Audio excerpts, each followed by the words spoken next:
Hey, welcome. This is a board information session, and this is for all the people who are interested in joining the Rancho Rinconada Board of Directors and who could not make any of our sessions. With me today, I have Board Chair Jordan Eldridge and Board Member Steve Weslowski. All right. And today we're going to be going into some district information, what Rancho Rinconada is, what the board is, how much time, commitment, and compensation you can expect, and how to apply for this position. Obviously, there won't be any Q&A, but you're welcome to email any questions that you might have. All right. So Rancho Rinconada was formed in 1955 to provide recreation for the residents of Rancho Rinconada. Now, as you can see by this map, Rancho Rinconada is right here, and around it there is farmland. So this area actually existed before the city of Cupertino and remained part of unincorporated Santa Clara County until it was incorporated into Cupertino in 1999. The whole district zone is actually only about 0.4 square miles, and today there's about 4,000 residents and divided among about 1,259 parcels. The district property itself is roughly 2 acres, and it has a 5,000 square foot building with a recreation hall, with a barbecue area, full bathrooms with showers, a basketball court, a playground, and of course our beautiful 120,000 gallon competition length swimming pool with a shallow end, diving section, and 5 lanes. As for the programs, it's mostly aquatic and seasonal, generally in the summer, and it's supplemented by rentals and third-party recreation partners. We deliver roughly 8,800 private swim lessons per year, and we have public swim and lap swim, which are very popular, particularly in the summer. And our swim team, roughly about 100 swimmers, some of which have qualified for the Junior Olympics and the Far Westerns.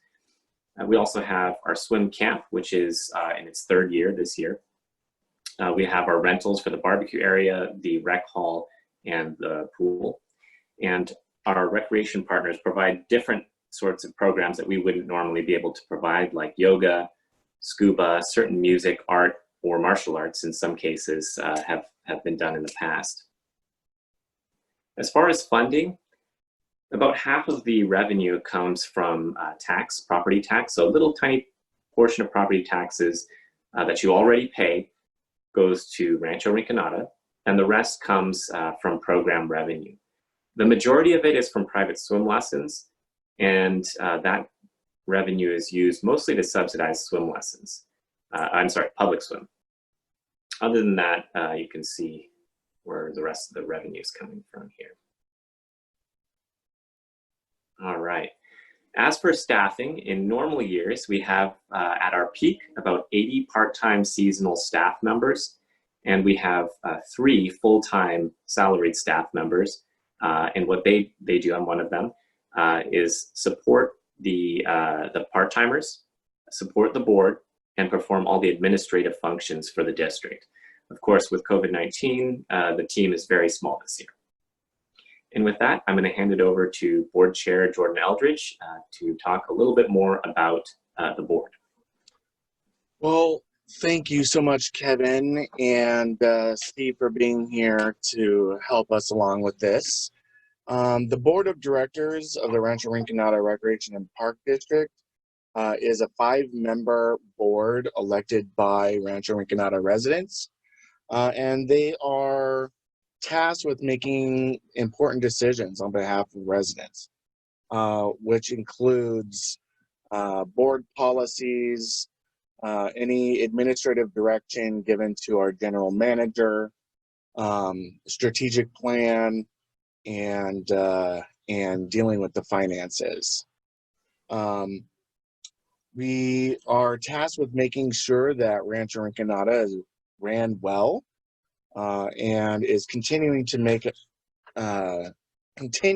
be a value to our community, to not only to our residents within Rancho Rinconada, but we serve patrons from San Jose and Santa Clara as well. So what does the board do? As I was saying earlier, we create and amend policy. We also give direction to the general manager. We set goals that we want the general manager and staff to be working towards. And we oversee the executive management of the district and provide oversight over what our district manager is doing and any issues that arise in a board meeting. So the time commitment, it depends upon whether you're chair of the board or not, but it can run between 2 to 6 hours per month.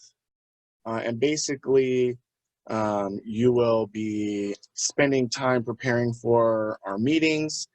You will be receiving reports from Kevin and being able to provide feedback.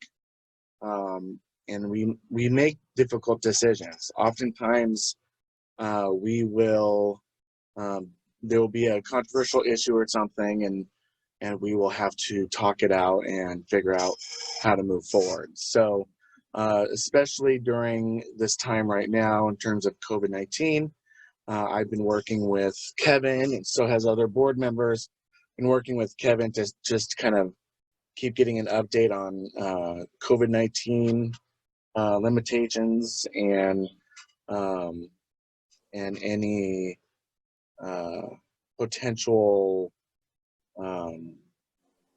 programs that we can offer during this time. Compensation is $100 per meeting if you choose to accept it. The time commitment is mostly about that same 2 to 6 hours per month, but sometimes you might have a special meeting for a critical issue that we have to call a special meeting for, and it might be a couple more hours that month that you have to spend on it.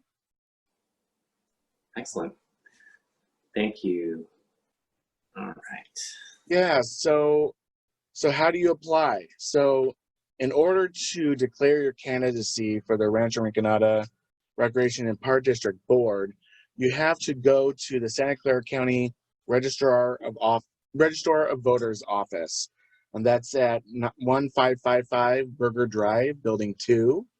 It's right off of 880 and also 87. So you will won't miss it by going there.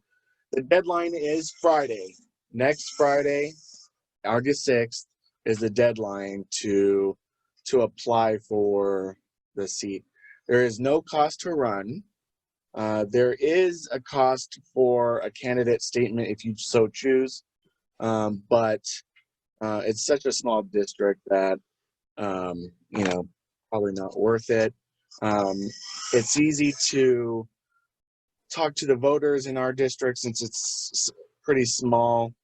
Not only talk to them, but give them flyers, especially during this virus season, where you might not want to talk to voters directly face to face. But according to the CDC guidelines, that the virus doesn't seem to transfer well on surfaces. So you could leave materials at someone's door if you so choose. But really, there's no cost to run unless you decide to put a candidate statement for the voter information guides. Also, if you need help applying for a board position, feel free to reach out to me or Steve or Miriam or Kevin, and we can help you. We can't, specifically me, I'm not going to have any favorites running for these seats, but I will help anybody who is interested in filing to run and get you through that process, because it can be difficult and confusing. Right now, the the number of seats. There's 3 seats up for election plus 1 short-term seat, separate election that is only for 2 years because of a vacancy. Steve, do you have anything to add? Yeah, also, historically, the Registrar of Voters Office has been very helpful every time I've gone in there. If you have questions, answer them. It's probably a little bit more complicated under COVID-19, but the process of applying for the ballot takes less than an hour, and you can do it all there. So it goes really fast. They're just really good professional people there. And as he says, there's no cost to run. Most people, I've never seen anybody print a candidate statement in a ballot in the 30 years I've been, getting the ballot, in the district, 30 plus years. So, and we're just looking for people who care about their community and want to serve. The only other thing I've got to add is the estimates he's given of time are about right. A really heavy month might be, because of a lot of issues that have to be discussed, might be 8 or 10 hours, But generally speaking, it's only a couple hours a month of your time to read up on this stuff before the meeting. The meetings only generally last about an hour, I would say. Good meetings, because everybody's done their homework. And other than when we have a difficult issue like COVID-19 or something like that, they don't take very long. And you learn a lot about your community and your neighbors and democracy. Great way to help serve your community. And I could, but I think it'd just be rambling. So Yeah. And if you have any questions, we're all open to answering them. And the deadline again is August 7th, next Friday. And before we give it back to Kevin, I just want to mention that I was on the board from 2010 to 2013, and then also since 2019 till now. It really is going to be a fun time getting on this board this coming up year, several years. One, we are in the process of getting our board policies codified in writing and, have something tangible. We are also getting ready to start a strategic plan process to help us direct how we see this district going in the next 5 years. What are some goals and policies that we want done. Also, capital projects that are needing to be done in the not too distant future. So it's going to be really fun to be able to see what's going on with operations now as they are right now, and then work with other board members, the staff and community to put together a comprehensive plan of goals and direction for the next 5 years. Because once we have that strategic plan document, we'll be able to look at every issue that comes before the board or before Kevin or whoever is our district manager. It will help us figure out if a program or something that we're considering fits somewhere in that strategic plan. And if it doesn't, then we can kind of make that decision, if it's going to get us to the goal or prevent us from getting to the goals that are in our strategic plan. Kevin, do you have anything else to say? No, I was gonna actually ask you about that, the strategic plan, to talk about that. Yeah. You got it. Yeah. Yeah. So I've been excited about the strategic plan since I've been on the board of this short amount of time. I've been my number one priority, and I think the number one priority of my board members have been to get policies into written down and into practice. I tell Kevin all the time, and I probably annoy him about it, but everything that the district does, everything should be somewhere in board policy. And then it's up to our general manager to write administrative procedures on how he is going to carry out those policies and priorities of the board. And then the strategic plan, is really exciting time because it's going to really allow board members, the public, and our staff to see where we're at and have an actual path to get to for the next 5 years. Steve? And to just amplify upon that, he's right. Jordan's right that having a formalized plan will serve us well for planning for the future. We've done a lot of planning in the past, but it's been much more informal than a strategic plan, informal. And it's time to stop doing that and get more organized. So that's very clear, because there have been several times in the 50-year history of our district that issues have come. Well, how do we proceed from here? Before I served on the board and since I served on the board, and we've had to do a lot of discussion, but we never did a formalized plan.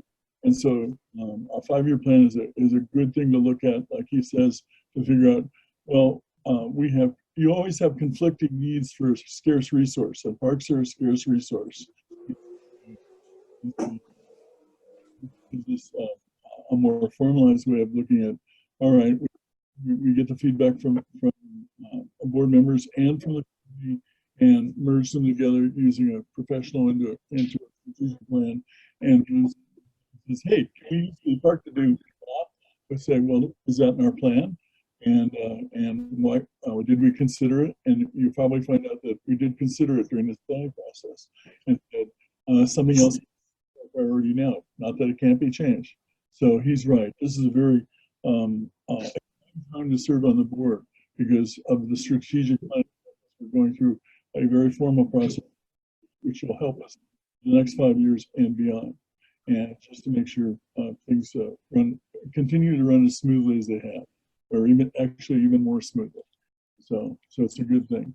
Anyway, I just wanted to emphasize. Yeah, I also want to add that, in the past, it's been very difficult to see these goals and timelines, in terms of how to evaluate, how was the board going to be evaluating the district manager and other staff.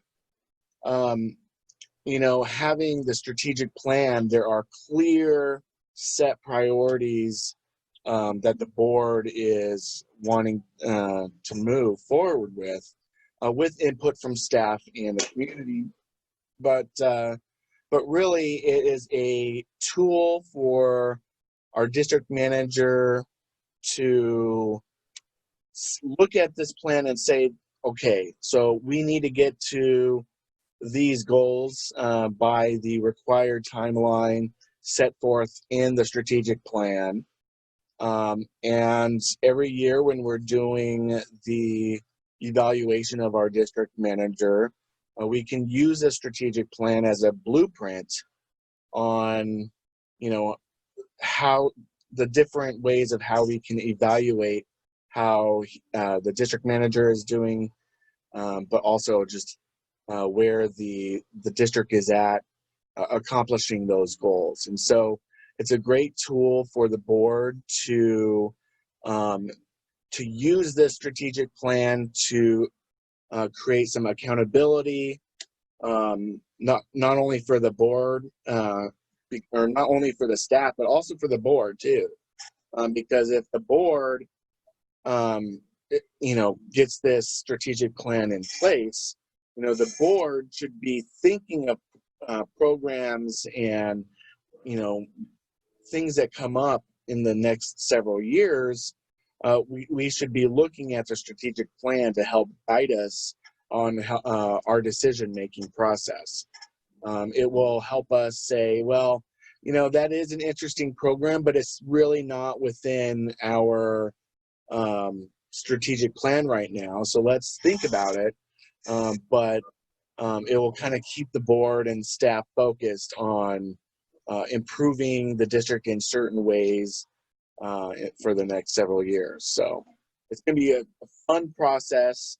We're getting pretty good bids coming in, at least one really great bid that I was interested in looking at. So it's important that that we get you to join this board and help push this district in a direction that benefits the district and our community the most, and allows you to take credit and work on you know, in a district that your money, your tax dollars is contributing to it. So it's going to be a really fun time in the next several years to be on this board and hopefully beyond just one term. So, anything else, Steve or Kevin, before we close?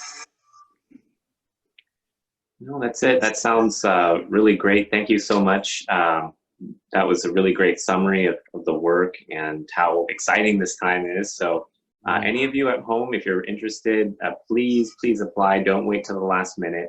And if you have any questions, you know, feel free to reach out to myself, Kevin, Chair Jordan, or of course, board member Steve Weslowski, and we can we'll do everything we can to help out. Jordan's email is on the website, and you can always email or talk to staff to get in touch with me as well. Yeah, and also if you really want to talk beyond just email, reach out to Kevin. He'll give you my cell phone, and you can give me a call as well. All right. All right. Well, thank you, Kevin. Thank you, Steve. And please join the board. We're excited. August 7th is the deadline. So let us know if you need help doing that. It's 6 more days. Apply. 6 more days. All right, guys. Thank you so much. Take care. Bye-bye. Okay, bye.